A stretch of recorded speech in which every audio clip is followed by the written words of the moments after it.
Alors, on va pouvoir démarrer. Bonjour à tous, merci de nous rejoindre. Bienvenue à ce webinaire du 24 septembre proposé par la société Applicite. Je m'appelle Jérémy Noulet et je suis responsable de l'agence de Lyon. Je vous propose aujourd'hui ce webinaire co-organisé par nos trois agences donc de Lyon, de Nantes avec Manon Pinero et Corinne Guillemin pour notre agence de Bordeaux. Donc ce webinaire va vous être présenté par Anthony Goutenoir, qui est ingénieur d'application de notre équipe AEC. Donc la thématique d'aujourd'hui va porter sur le BIM et sur la maquette numérique, et en particulier sur les aspects réorganisation des locaux.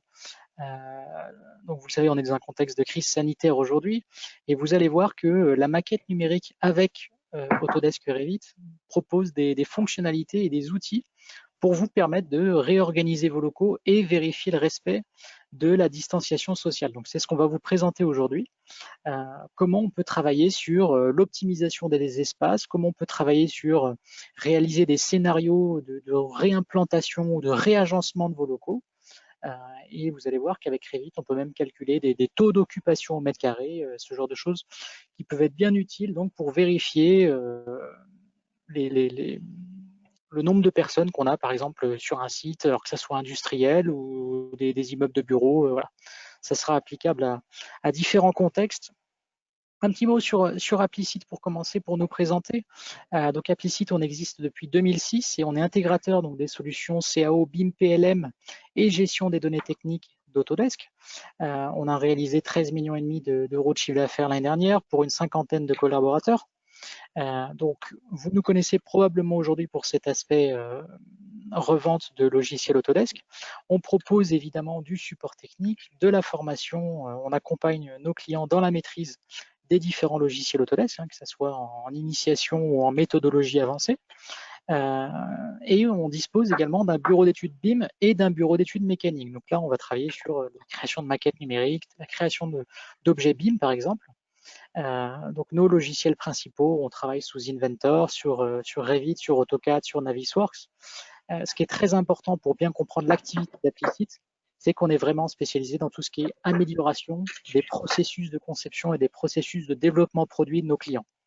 Donc notre credo, c'est vraiment de nous adapter à votre métier, vos contraintes, pour vous proposer des workflows et des processus adaptés. Alors nos agences, le siège de la société est à Lyon. On est également présent à Montreuil, à Nantes, à Bordeaux et à Toulouse. Donc là, vous pouvez nous retrouver sur ces différentes agences. Selon votre lieu de provenance, vous allez pouvoir trouver des interlocuteurs locaux pour vous accompagner. Alors ensuite, un petit mot sur notre actualité. Alors on organise très régulièrement ce genre de webinaire. On en fait plusieurs par mois. Vous pouvez retrouver la publicité de ces différents webinaires sur notre page, sur notre site web applicite.com. Vous avez une page événements, agenda, où vous retrouvez les informations sur les différents webinaires qui sont proposés.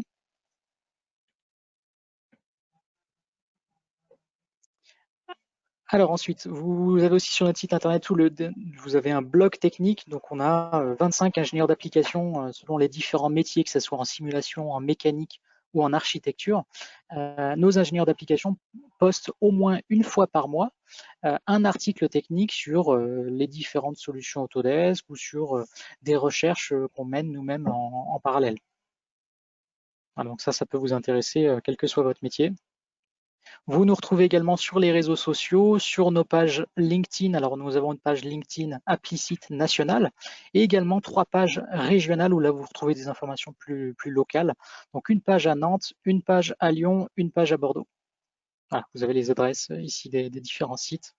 Vous retrouvez également des vidéos techniques sur notre chaîne YouTube Applicite, où là on a même plusieurs playlists selon votre métier, que vous soyez intéressé par de la simulation, par plutôt nos solutions d'architecture ou dans la méca, l'industrie.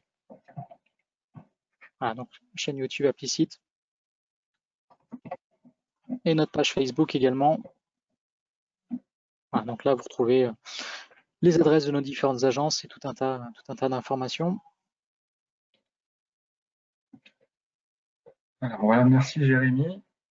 J'espère que vous m'entendez bien tous. Je suis donc Anthony Goutenoir qui va être le présentateur de ce webinaire sur la partie technique.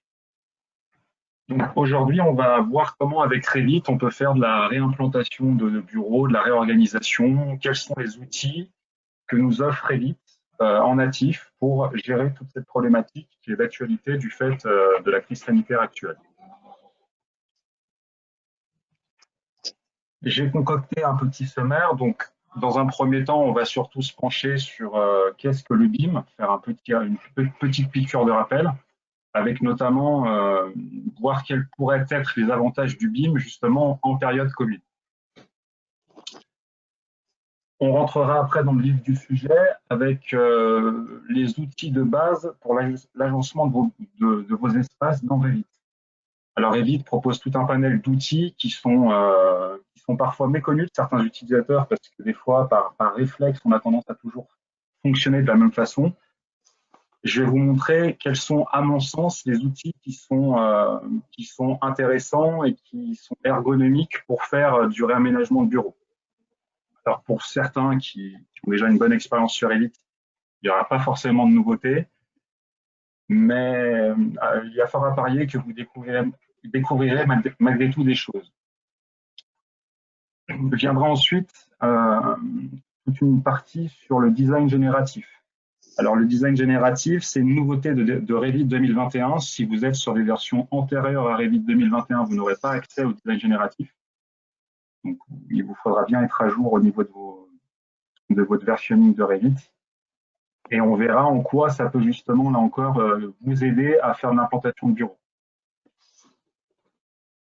Et je parlerai ensuite de l'analyse des données, comment analyser justement ces réimplantations pour voir si ça fonctionne toujours bien vis-à-vis notamment des issues de secours, etc. Parce qu'il ne s'agit pas de faire n'importe quoi.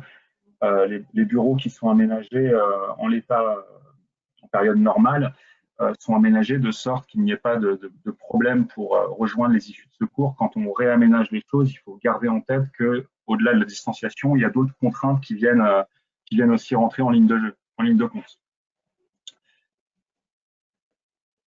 Alors, le BIM, on en entend beaucoup parler. Le BIM, ce qu'il faut avoir en tête, c'est que ça va être déjà de la 3D. On n'est plus sur AutoCAD, on est dans un monde 3D. Et dans cette maquette 3D, chaque objet va contenir de l'information. Donc, le gros point à retenir dans le BIM, c'est l'information. C'est-à-dire que si je mets un bureau, en l'occurrence, on va parler de bureau, donc je vais prendre l'exemple d'un bureau. Si je prends un bureau, que je le mets dans une maquette, ce bureau, il doit me renvoyer des informations sur ses matériaux, sur tout un tas de choses, sur ses dimensions évidemment. Sans même consulter l'objet, je pourrais donc récupérer ces choses-là sous forme de tableaux pour faire des analyses, pour faire du chiffrage, etc. Et ce qu'il faut aussi avoir en tête, c'est que Revit est justement la solution leader sur le marché du BIM. Aujourd'hui, on estime qu'à peu près 80 à 90% des projets BIM dans le monde se font sous Revit. Alors, au niveau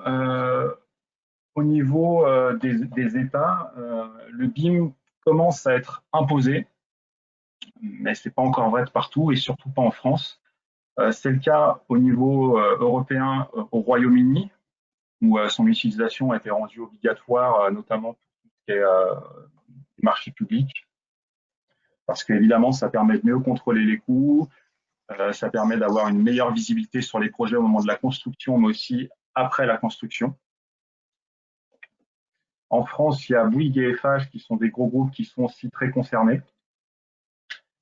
Et de plus en plus, on va tendre vers cette obligation de travailler en BIM. C'est en train de bouger. Il y a d'ailleurs un plan BIM 2022 qui a été mis sur pied en France qui vise à un peu démocratiser son usage à l'échelle nationale. Mais voilà, ça se fait petit à petit. Puis c'est vrai que BIM 2022, avec le coronavirus, je ne sais pas si ça va un peu retarder l'échéance.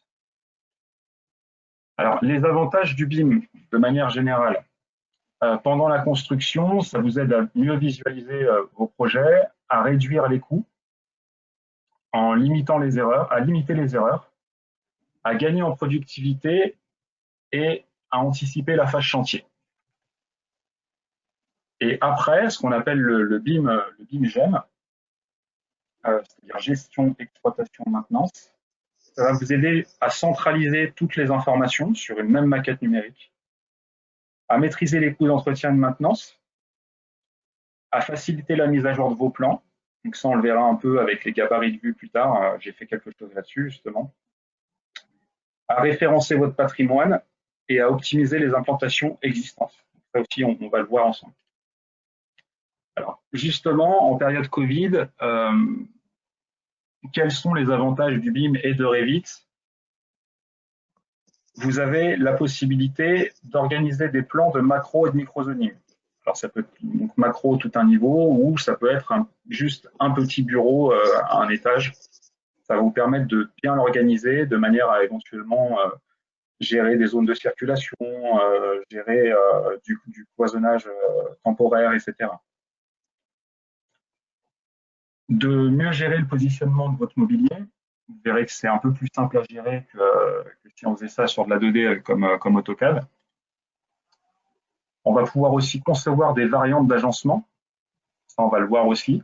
Plutôt que de faire une duplication du projet pour faire une autre version de telle partie du bâtiment, on va pouvoir intégrer directement ces variantes dans un même projet. De traiter différentes typologies de cloisonnement. Alors, différentes typologies de cloisonnement, là on revient au BIM, c'est-à-dire que quand je vais mettre un mur sur Revit est un mur, mais après je peux lui donner une spécification. Est-ce que c'est justement une cloison temporaire, une cloison définitive, etc. Ça, on en vient justement aux informations qui se trouvent à l'intérieur des objets, ce qui est l'essence même du BIM. Alors, les outils de base pour l'agencement de vos espaces. Alors, vous pouvez voir le petit GIF que j'ai fait juste en dessous. Dans Revit, vous avez la possibilité, lorsque vous allez ajouter une cote entre deux éléments, vous venez l'ajuster, vous allez pouvoir la verrouiller avec un petit cadenas. De la même façon, là, je vais venir aligner le haut de mes deux bureaux et de la même façon, je viens activer le petit cadenas. Et là, ça a pour effet de figer la distance qu'il peut y avoir entre ces deux objets. Alors ça, c'est vraiment un outil de base, mais ça peut déjà être très pratique pour faire de l'aménagement de bureau. Toujours au niveau des outils de base, vous avez l'utilisation des groupes et des réseaux. Alors là, vous voyez, sur ce plan, j'ai une table. Donc j'imagine que c'est un réfectoire. Je vais déterminer un réseau. Alors là, à partir d'un seul bureau, vous voyez, je viens de générer 8 bureaux. Je vois que ça ne rentre pas. Je vais réduire à 6. Ça vient s'ajuster. Je vais pouvoir ensuite déterminer quelle est la distance entre chaque bureau de manière stricte. Donc là, on voit que tout est à 1,20 m. Le réseau est justifié. Pour la distance vis-à-vis des murs, ici, je vais pouvoir aussi ajouter des cotes paramétriques directement dans le projet. Je vais créer une cote qui s'appelle distance des murs. Je vais lui affecter une valeur. Par exemple, je veux qu'il y ait 1,50 m sur les côtés. Alors, je viens réaffecter cette cote de 1,50 m, ce libellé distance des murs de l'autre côté, et automatiquement, j'ai optimisé mon espace, puisque là, pour le coup, j'ai bien mes 6 bureaux et 1,50 m de chaque côté. Je vais créer un groupe dans un groupe, ou du moins un réseau dans un réseau, pour faire maintenant les lignes horizontales. Et de la même façon, je vais venir contraindre les bords du quadrillage que je viens de créer avec ma cote distance des murs, pour avoir bien 1,50 m. Et là, je viens de justifier l'intégralité de mes tables dans l'espace sans avoir à le faire manuellement. On peut voir qu'entre chaque table, il y a exactement la même distance en X et en Y. Alors, vous voyez le résultat d'ailleurs sous la 3D, au niveau de la 3D en dessous. Là, on est vraiment sur de l'outil de base. L'autre avantage de cette méthode, ça peut être que si je rentre dans le groupe et que je viens modifier ma table, ici j'avais 4 chaises, je vais passer à 6 chaises. Que je valide, c'est l'ensemble des éléments qui découlent de la première occurrence de mon groupe, à savoir la table qui était en haut à gauche, qui va être affectée. Et voilà le résultat final.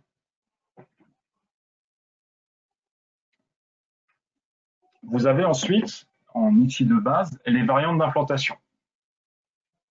Alors, ce qui se passe, c'est que bien souvent, je le disais tout à l'heure, parfois avec AutoCAD notamment, on est obligé de dupliquer un projet pour faire des variantes. Dans Revit, ici, on est sur un niveau, vous voyez, où il y a un open space. C'est la variante principale et j'ai créé une autre variante que j'ai appelée Covid. Si j'applique cette variante, je me rends compte qu'ici, ce que j'ai fait, c'est que sans changer de projet, sans changer de plan, j'ai divisé cet open space en 3 espaces. Et j'ai ajouté, pour la séparation de mes espaces, des cloisons temporaires.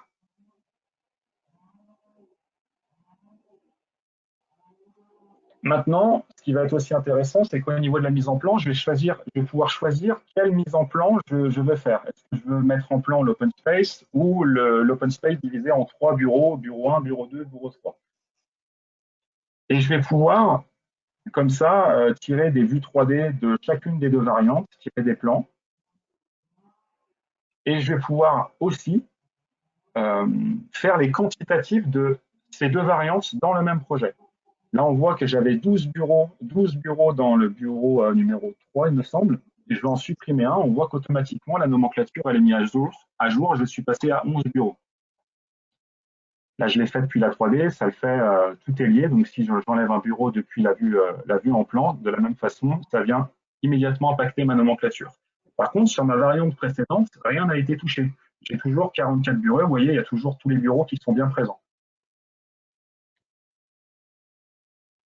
Et là, je peux rebasculer, si je le souhaite, au niveau de ma vue de travail, d'une variante à l'autre sans souci.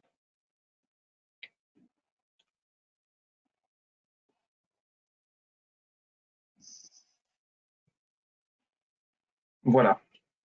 Alors ça peut aussi être intéressant en période Covid, parce que si demain vous êtes amené à réaménager vos bureaux, peut-être que ça sera un aménagement, on va dire, temporaire, et que demain, vous pourriez très bien avoir envie de repasser à l'aménagement qui était le vôtre avant le Covid. Ça peut vous éviter d'avoir à manipuler 50 fichiers, etc. Dans le même fichier, vous allez pouvoir générer vos 2 variantes et basculer de l'une à l'autre très facilement. Alors, tout à l'heure, je parlais de BIM GEM, le BIM gestion, exploitation, maintenance. On va voir qu'ici, par exemple, j'ai un plan de niveau qui colorie mes pièces par leur nom. Je vais vouloir générer un plan de sécurité à partir de ça. Alors, je vais venir me concentrer sur la partie en haut du bâtiment et je vais appliquer un gabarit de vue. Alors, le gabarit de vue, vous voyez, ça va tout de suite changer la mise en forme de mon plan. Alors, je l'ai réglé en amont, mais ça me permet comme ça de très rapidement appliquer un code graphique à un plan. Ensuite, ce plan, je vais venir le glisser sur une feuille de présentation que je viens de créer. Je le dépose.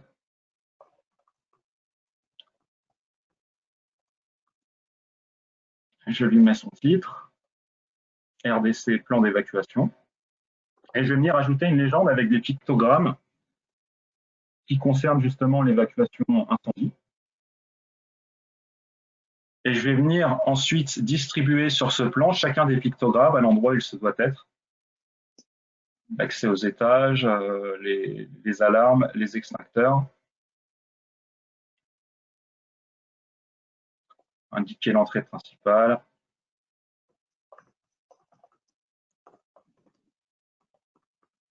L'essence de circulation.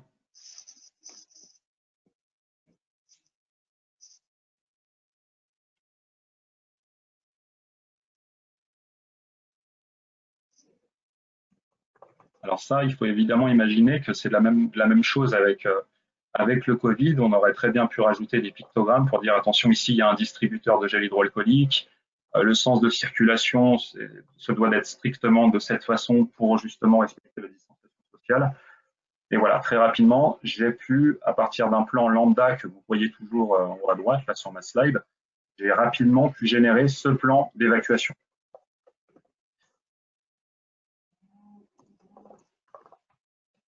On arrive au Generative Design. Alors, le Generative Design nouveauté de Revit 2021 qui va être disponible pour les gens qui ont souscrit à une AEC Collection. Si vous n'avez pas d'AEC Collection, vous avez juste une licence Revit, ce sera possible de contourner cette limitation de ne pas avoir le Generative Design en passant par Dynamo. Parce que le Generative Design, ce n'est rien de plus que des scripts Dynamo. Alors Dynamo, c'est une interface de programmation visuelle. D'ailleurs, je peux vous montrer, je crois, à quoi ça ressemble.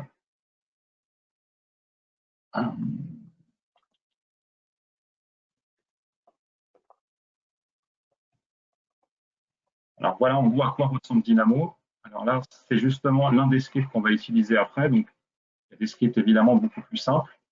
Mais en gros, c'est des petites boîtes qu'on appelle des nœuds qui vont se connecter entre elles et qui vont notamment permettre à Revit de faire des choses que Revit en natif ne fait pas forcément. Ça va permettre de repousser les limites de Revit.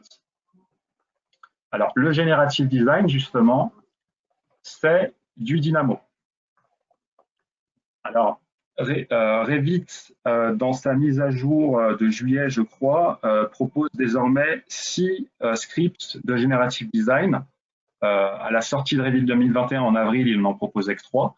Donc, j'imagine que plus on va avancer dans les versions, plus il y aura de scripts proposés.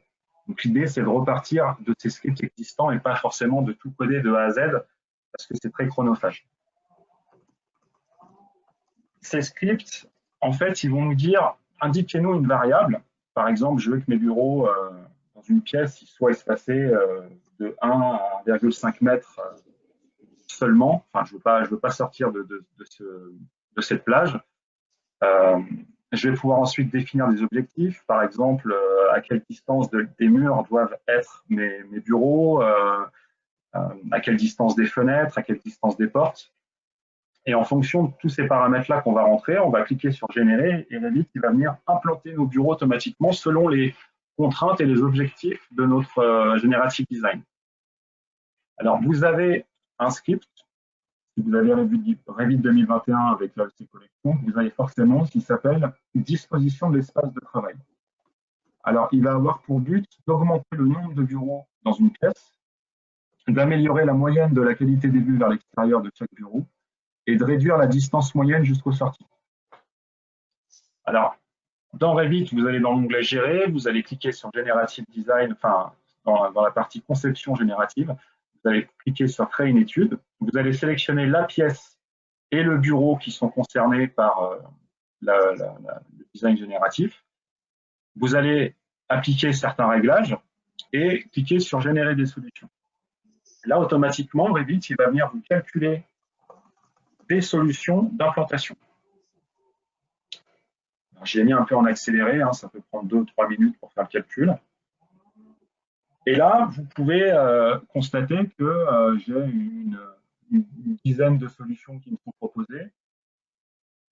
Je vais en sélectionner une. Je vois ici, par exemple, il va me générer 11 bureaux avec ces solutions. Et là, vous allez voir qu'automatiquement, je ne touche plus à rien, les bureaux vont venir s'implanter. Et voilà.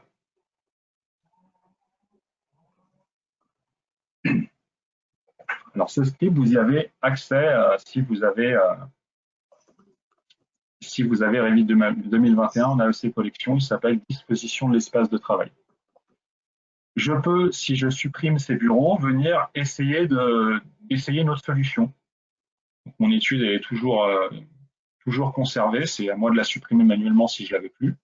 La seule contrainte, c'est que je dois conserver le bureau d'origine, celui que j'ai mis à l'extérieur de la pièce, qui me sert de patient zéro quelque part.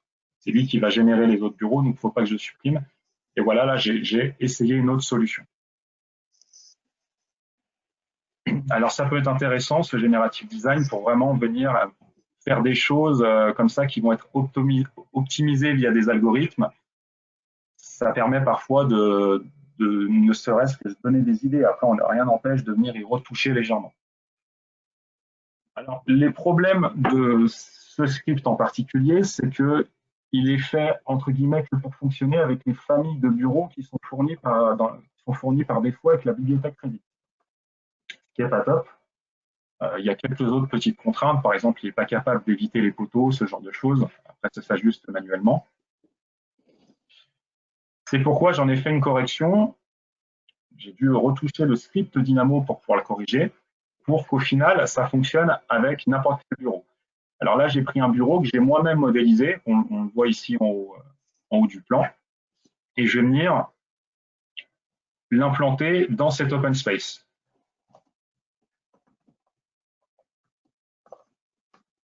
Je viens sélectionner la pièce de l'étude, l'occurrence de bureau.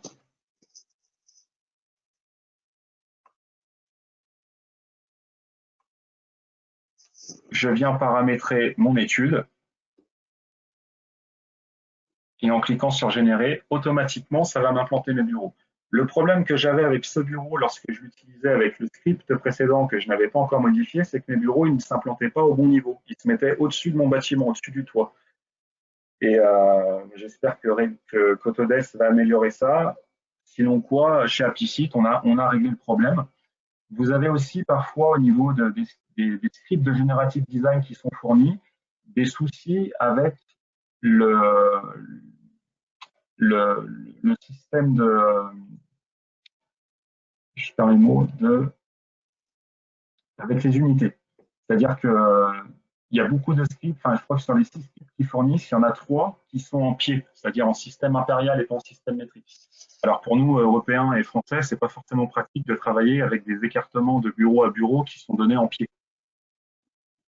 Donc parfois, là aussi, il suffit de faire une conversion dans Dynamo pour lui dire je veux plus des pieds, mais je veux, je veux récupérer ces valeurs en système métrique et c'est réglé. Mais si vous ne connaissez pas Dynamo, ça peut être compliqué.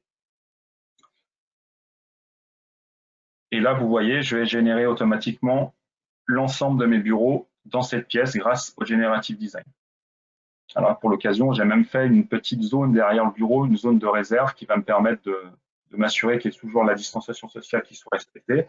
Et j'ai généré automatiquement des zones des passages de circulation de 1 mètre entre chaque bureau.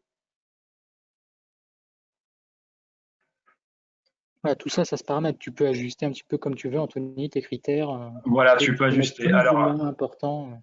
J'en parlerai une fois que j'aurai montré tous mes scripts, mais je trouve que cet outil, il est intéressant.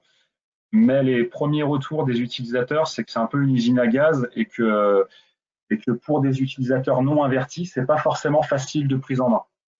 Oui. Après, voilà, je vous dirai les pour et les contre. Mais... Oui, vas-y, Jérémy. Non, pour être très clair, effectivement, là, tu as présenté tout à l'heure des fonctionnalités qui peuvent être des fonctionnalités de base sur Revit qui sont accessibles après alors là, c'est très simple. de pratique. Là, on est sur des fonctionnalités plus avancées qui peuvent peut-être amener nos clients à nous confier une étude plutôt qu'à la faire eux-mêmes. Tout son visage. Mais après, je considère que Revit, c'est un logiciel de curieux, donc je suis là aussi pour susciter cette curiosité. N'hésitez pas à aller voir. C'est pas insurmontable. Hein. Moi, j'avais jamais mis les mains dedans avant de préparer ce webinaire. Il m'a pas fallu 15 jours pour faire ce que je vous montre actuellement. De la même façon, ici, j'ai retouché un script. Alors, celui-ci, je crois que je l'ai juste transformé en métrique parce qu'il était en système impérial. C'est un script qui s'appelle déplacement objet grille. Donc là, la différence, c'est qu'il va venir aligner les objets en X et en Y de manière orthonormée. Alors que sur le script d'avant, on avait un paramètre de rotation qui pouvait intervenir. Les bureaux étaient tournés. Là, mes bureaux resteront strictement orthonormés. Donc, dans le cas, par exemple, d'une salle de classe, ou voilà, s'il y a un écran devant, en principe, on évite de tourner les bureaux dans tous les sens, on veut que ça soit aligné. C'est ce script-là qu'il faudra utiliser. Et il fonctionne plutôt bien dès le départ. Hein. Encore une fois, si vous êtes curieux, essayez de l'utiliser. Vous verrez, il fonctionne plutôt bien. Il n'y a pas forcément besoin de le retoucher. Si ce n'est qu'il me semble, oui, qu'effectivement, il est en pied. Enfin, les indications que vous allez rentrer sur les espacements de vos bureaux vont être données en pied. Il faut juste faire la conversion. Vous tapez convertir pied en mètre sur Google et vous pouvez l'utiliser. Vous avez plus ou moins le même script, mais cette fois-ci, vous voyez, au niveau du symbole qu'on peut avoir en haut à droite, ça va être plus une implantation en losange. Ça peut permettre là aussi d'implanter éventuellement plus de bureaux, d'optimiser encore davantage l'espace. Je vais donc venir resélectionner ma pièce et un bureau. Je vais venir régler des valeurs de distance alors que je peux avoir entre les objets en X, en Y et la distance minimale entre les objets et les murs. je vais venir générer des solutions.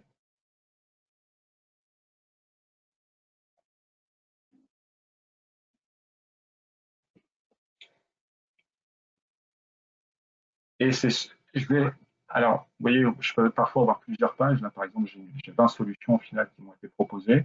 Ici, j'en choisis une qui me convient. Je clique sur générer. Et vous voyez, là, ça m'a fait quelque chose de différent, entre guillemets. Alors, si la pièce était plus haute, on aurait vu que ça aurait fait un peu cette disposition qu'on a sur l'image en haut à droite, des losanges d'implantation. Chose intéressante après, c'est que dans un contexte vide, je vais pouvoir nomenclaturer, c'est-à-dire récupérer les quantités que j'ai au niveau de ces tables, tout en récupérant la surface totale de cette pièce et en faisant, alors là, c'est des doubles bureaux. Si je fais ma surface divisée par mon nombre de bureaux et divisée par 2 parce que j'ai 2 bureaux à chaque fois, je peux avoir le nombre de personnes, je peux avoir l'espace attribué à chaque personne dans le bureau. Combien de mètres carrés est attribué à chaque personne. Alors cette logique-là, je peux la répéter sur l'ensemble du bâtiment. Et tu peux justifier qu'à l'échelle de l'open space, il y a bien un respect d'une certaine distanciation au niveau global de la pièce, mais en plus, tes critères que tu as appliqués entre les différents bureaux t'apportent une double sécurité où tu sais qu'il y a bien les 1 mètre ou 1,50 m de distance, enfin, le critère que tu as renseigné lorsque tu as lancé l'étude. Voilà, c'est ça. C'est exactement ça. Alors après, voilà, par exemple, sur cet exemple, on voit que là, les bureaux, ils sont implantés de cette façon, mais par exemple, pour circuler, c'était peut-être pas la meilleure des solutions. Justement, ça vous permet de tester des choses comme ça. Alors après, ce que je vais faire, c'est que là, je me rends compte que j'ai certains bureaux qui, par exemple, et je le disais tout à l'heure, ça ne prend pas en compte les poteaux, j'ai des bureaux qui ont atterri sur des poteaux. Là, en l'occurrence, j'ai un bureau qui est en plein sur un poteau. Donc, je vais venir retirer le bureau qui gêne. Pareil, ici, j'en ai un qui est un peu trop près du poteau et de la porte. Je vais le retirer. Et automatiquement, mon tableau se met à jour. Et voilà le résultat final sur la 3D.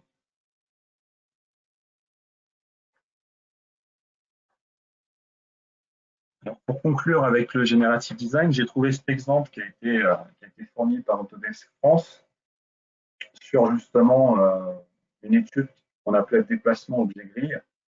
C'est l'avant-dernière étude qu'on a vue ensemble, où on avait le cas d'un restaurant qui, pour le coup, ne fonctionnait pas avec la distanciation sociale. Donc, il a été entièrement réaménagé en étant optimisé justement au niveau de son aménagement grâce à ces études.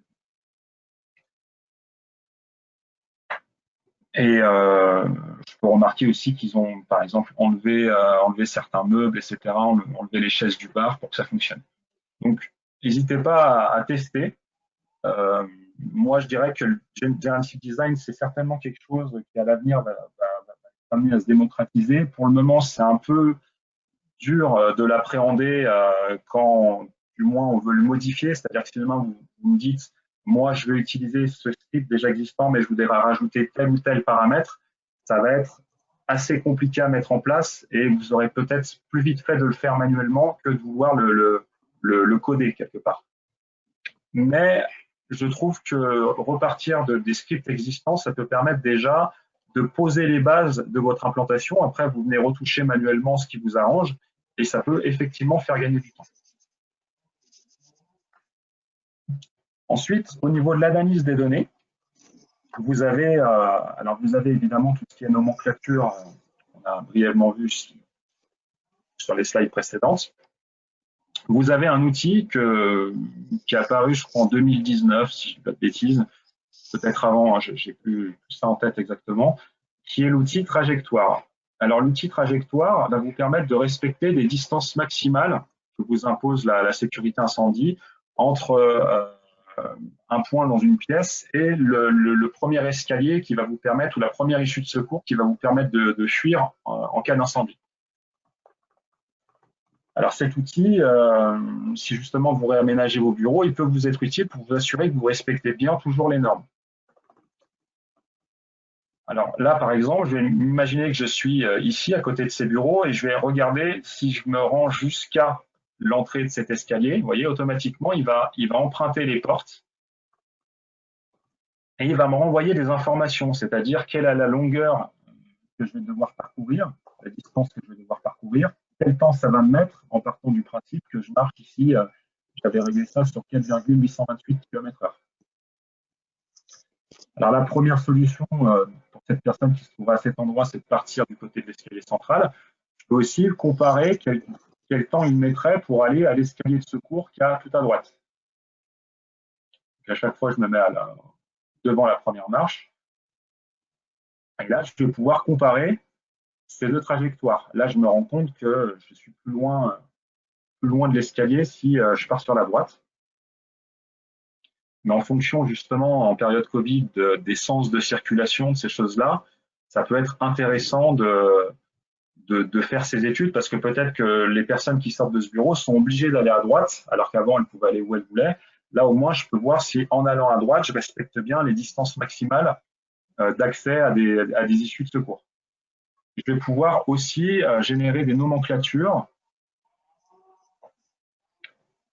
de ces trajectoires qui vont me faire justement un résumé et je vais pouvoir mettre tout ça en page. Donc là, je vois que pour aller jusqu'à l'escalier central, je dois parcourir 25 mètres. Et à l'escalier de secours qui était à droite, je dois en parcourir 38. Ça me donne mes temps, etc. Alors, c'est des petits outils qui peuvent être utiles, y compris en période Covid.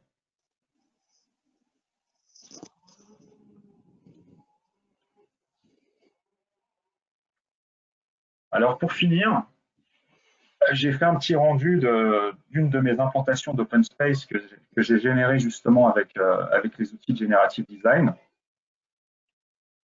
Parce que je sais que quand on réaménage des bureaux, souvent, il faut venir le vendre derrière. Donc, j'ai réalisé ça avec un logiciel qui s'appelle Twinmotion. Mais ce qu'il faut savoir, c'est qu'avec Revit, il y a énormément de possibilités pour faire des rendus. Et vous pouvez tout à fait faire ça avec d'autres logiciels. Aujourd'hui, ce n'est pas ça qui manque sur le marché. Mais on va pouvoir comme ça rapidement faire des présentations à partir de ce qu'on a déjà dessiné sur Revit. C'est-à-dire que là, j'ai uniquement fait du rendu, j'ai rien modélisé de plus que ce que j'avais déjà fait sur Revit.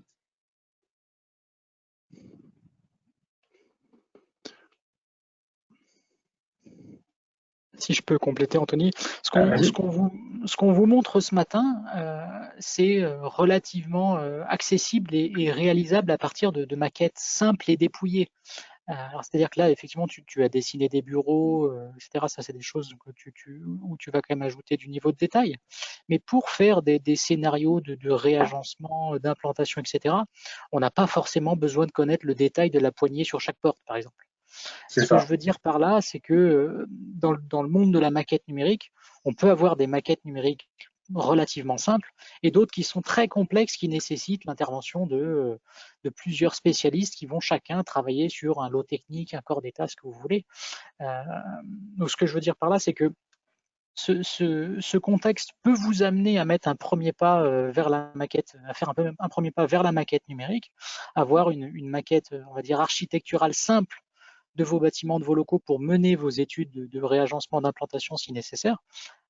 Et cette maquette architecture, elle peut servir de base à une maquette exploitation où vous souhaiterez d'ici, je ne sais pas, 2-3 ans, piloter la maintenance complète de votre bâtiment. La maquette numérique, elle est évolutive. C'est-à-dire qu'une base architecturale, vous pourrez retravailler dessus 6 mois plus tard, 2 ans plus tard, pour rajouter des réseaux, par exemple, rajouter la partie électricité, les luminaires, rajouter des tuyaux, etc. Oui, c'est ça. Ce qu'il faut avoir en tête, alors là, pour le besoin de ce webinaire, par exemple, je suis parti d'une maquette démo qui est fournie par défaut avec le logiciel Revit, qui est plus ou moins détaillé, mais il y a bien plus détaillé que ça. Mais l'idée, c'est que voilà, à partir du moment où vous mettez les objets dans votre dessin, dans votre modèle, ces objets ils contiennent de l'information, vous pouvez les récupérer, même si c'est pas forcément modélisé, si ne serait-ce que c'est écrit dans l'objet que telle porte est dans telle matière et il y a telle poignée, ça fonctionnera. Oui. On pourrait récupérer ces informations.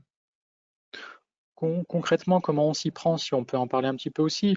Il y a plusieurs façons de faire, c'est-à-dire qu'on peut partir de plans DWG, PDF, de plans 2D qu'on récupérerait d'un bâtiment existant pour ensuite le remodéliser en 3D sous Revit. Ça, c'est une première manière de faire. Mais chez Applicite, on a aussi l'habitude de travailler avec du relevé sur place, hein, directement chez nos clients, avec des moyens de métrologie traditionnelle ou via du scan 3D, par exemple, où on peut aller récupérer l'existant avec une exigence de précision importante, hein, avec un bon niveau de fiabilité. Voilà, on peut partir d'un nuage de points issu d'un scan 3D pour remodéliser par-dessus et en faire une maquette numérique exploitable. Oui, il y a Plusieurs pas, façons de faire. il y a plusieurs recettes. C'est ça. Chaque projet s'étudie en fonction de ses spécificités. Alors maintenant, si vous avez des questions, n'hésitez pas à les poser. Je vais regarder déjà s'il y en a. Alors, on a conservé un format assez synthétique ce matin. Vous pouvez intervenir, interagir avec nous et poser des questions dans l'onglet questions que Dans vous l'onglet voyez sur. questions, voilà.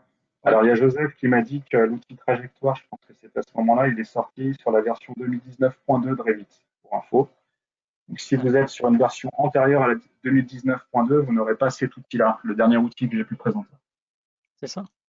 Mais à partir du moment où vous avez un abonnement Revit ou AEC Collection valide, vous avez accès par défaut à la dernière version, la 2021, mais également à 3 versions antérieures, donc actuellement les versions 2020, 2019 et 2018. Chaque mois d'avril à peu près, vous avez une nouvelle version de Revit qui sort.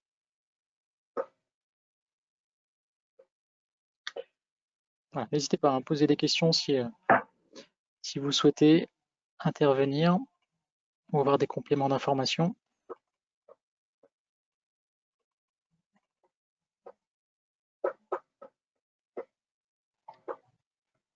De mon côté, je vois toujours pas de questions. Tu me dis, Jérémy, si tu Non, j'en vois pas veux. encore. L'idée du bureau d'études Applicite, hein, vous l'avez compris, c'est vraiment de produire des maquettes numériques qui sont pragmatiques, hein, qui sont à l'image du besoin qui va être exprimé par nos clients. On va faire des maquettes numériques qui sont voilà, associées à la fonction qu'elles vont devoir remplir. Si je donne un exemple assez parlant, on travaille pour des gros sites industriels où notre client avait exprimé un besoin de facility management, hein, de réorganisation de ces espaces. Et pour cette raison, pendant assez longtemps, les maquettes numériques qu'on fournissait à ce client ne comprenaient pas de toit, parce que le client n'avait pas jugé utile de payer du temps de modélisation pour me faire des toits, sachant qu'il n'en aurait pas besoin. C'est notre credo chez Applicite, c'est de mener avec vous ce travail de qualification pour aller vous apporter un conseil adapté à votre situation. Alors oui, je vois une question. Peut-on Oui, récupérer la vidéo de la présentation? Oui, je pense qu'elle sera disponible dès demain et elle sera republiée par les différentes agences. Donc, vous ouais, l'aurez vu. sur nos comptes YouTube notamment, elle Voilà. sera sur YouTube Ouais. directement. Sur YouTube, vous pourrez la récupérer et elle sera également republiée sous forme de post LinkedIn par nos 3 agences, donc que ce soit les agences de Nantes, donc Applicite Ouest, Applicite Est et Applicite Sud-Ouest. On va republier les différentes vidéos et vous pourrez les retrouver comme ça. Ça, vous aurez le lien directement sur les posts LinkedIn ou alors en allant chercher sur la chaîne YouTube Applicite directement. Voilà, je pense que ça sera disponible dès demain. Ça, vous pourrez rejouer la vidéo, revoir les passages qui vous intéressent.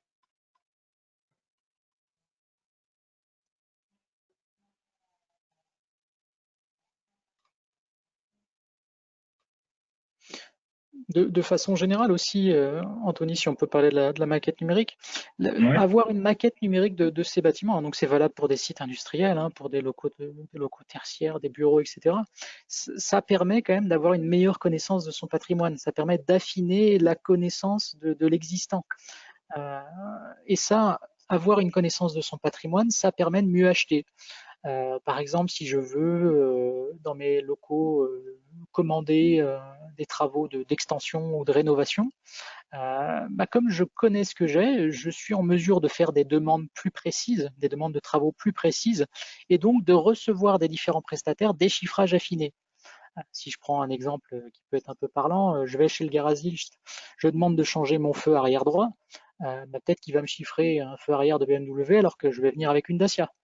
Il est pas forcément dans le bâtiment, c'est pareil. On se retrouve avec une marge de sécurité liée à l'inconnu qui est appliqué par les différents constructeurs.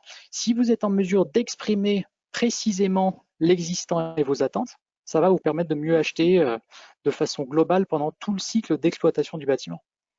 Donc il y a plein de sources de retour sur investissement qui sont liées justement à cette connaissance précise du patrimoine.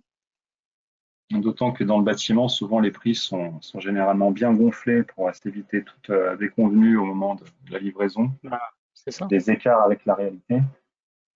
Donc là, l'artisan qui vous mentirait sur son devis en ayant exagéré les quantités, vous le voyez tout de suite.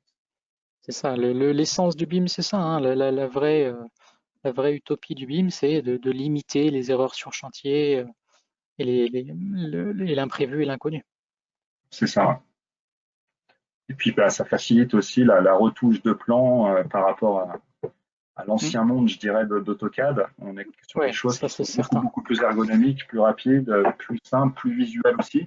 Parce que c'est pareil, il y a des gens qui sont parfois décisionnaires et qui ne savent pas forcément lire un plan. Avec Revit, vous avez vite cette possibilité de faire des vues assez sympas, qui permettent de bien se rendre compte de ce que va donner l'espace une fois les travaux réalisés. Ça permet effectivement de conserver son patrimoine à jour, parce qu'avoir une maquette numérique, c'est bien, avoir une maquette numérique à jour, c'est encore mieux. Donc si par exemple on fait un exercice où tu vois, tu travaillais par exemple sur rajouter des bureaux, Anthony, si tu souhaites par exemple poser une cloison mobile au milieu d'un open space, si vous souhaitez réorganiser vos locaux comme ça, tout de suite, vous allez avoir vos surfaces qui sont mises à jour, les tableaux suivent et les tableaux sont mis à jour. Vous pouvez faire un export Excel et conserver comme ça une vraie fiabilité de vos données. Voilà, n'hésitez pas, si vous avez d'autres questions. Je n'ai pas vu d'autres questions arriver. Non, moi non plus. Okay. Donc, la vidéo sera disponible, je pense, dès demain ou au pire en début de semaine prochaine. Donc, vous pourrez revoir ce webinaire. Je vous invite à suivre l'agenda Applicite sur notre site, applicite.com. Vous pouvez comme ça voir la publicité des différents événements qu'on propose comme ça, des webinaires gratuits. Vous pouvez suivre sur les différentes typologies de logiciels et de services qu'on propose. Donc là, effectivement, c'est un webinaire organisé par notre équipe AEC, mais on a également une équipe MFG qui est plutôt liée aux questions sur la méca, l'industrie ou la simulation et également la FAO. Voilà, on propose des activités très régulièrement pour nos clients afin de vous proposer des nouvelles informations, de vous proposer des informations sur les nouveaux logiciels qui sortent, sur les nouveautés des dernières versions des logiciels aussi.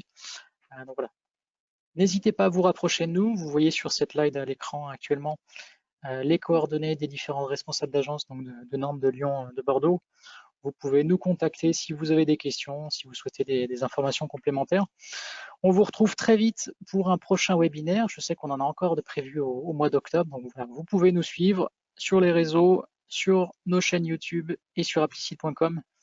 Merci à vous d'avoir suivi ce webinaire aujourd'hui. Merci à toi, Anthony, pour la qualité de la présentation.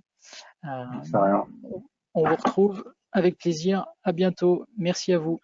Merci. Au revoir. Au revoir.